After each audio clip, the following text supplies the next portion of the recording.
So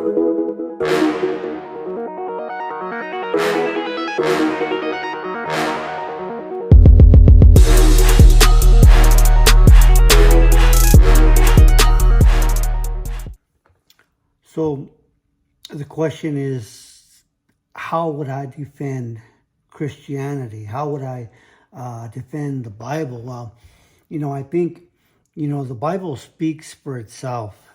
And I think the best thing for anybody to do before they come to a conclusion about Christianity or about God or the Bible, that they must first, examine the evidence.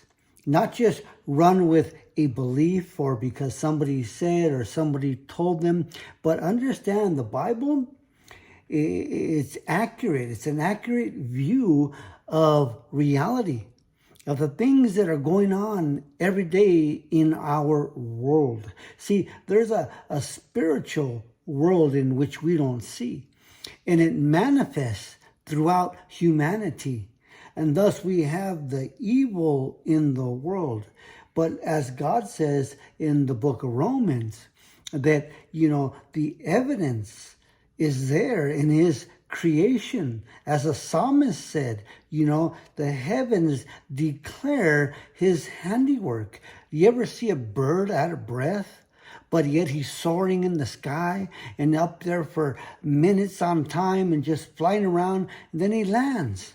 He's never out of breath because they are designed by a designer.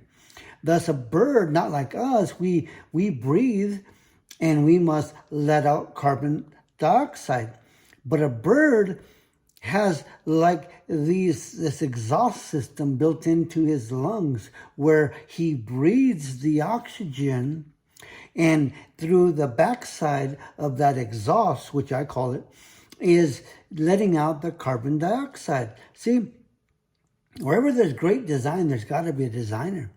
We take a look at what's going on in the world, we can see as well, as God has shown us through Scripture, how many things within Scripture are now being fulfilled in our day and age. You take a look at Scripture, speaking of the book of Luke and the book of Acts, those books line up to history. Sir Williams of England in the 1800s said, he was going to debunk Christianity. He was an atheist. He was a historian. But when he read the book of Luke and he read the book of Acts, he said those books should now be regarded with the other historical books.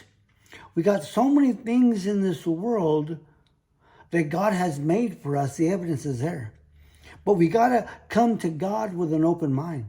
You can't have a closed mind. You got to examine the evidence.